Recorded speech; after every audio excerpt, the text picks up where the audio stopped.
matigas. Nasaan na yung ating isang mudra? Kando yun mo dry. Nakahanap na naman yata ng kadi. Ayun lang. Bigla na lang kasing nawawala. Talaga. Wow. Yan. Ang laki.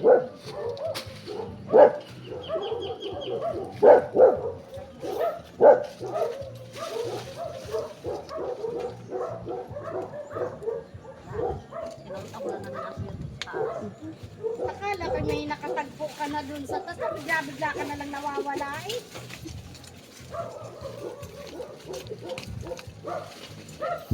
Sabi sana oh.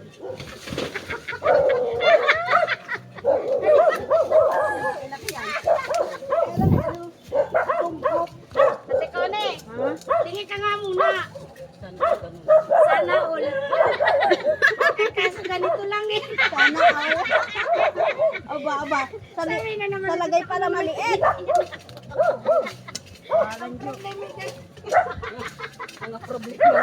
Problema nyo ah. Ilabas yung mga problema nyo ngayon. Ayun. Ano ba naman ito si Marie po? Pinagtabunan ako. Sorry, nagulong ah. Tabi-tabi po.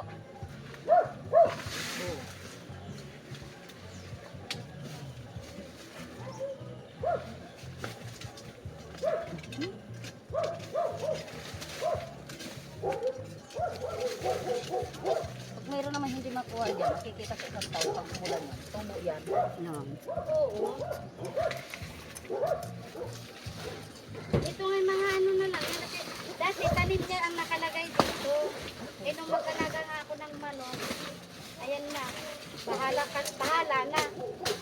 Mabilis naman pati yan tumubo. Ulanin lang yan. Hindi na niya yan tanim. Pagkasalo yung mga laman-laman. Ano na lang ito dyan.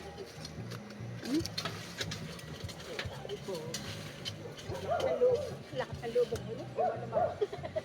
Hindi mo lang magalaw yung puno. Siya pero ang ano eh. Kaya nga. Tapos yung kanyang bag kung saan na lang nakalagay. Diyan lang naman tayo.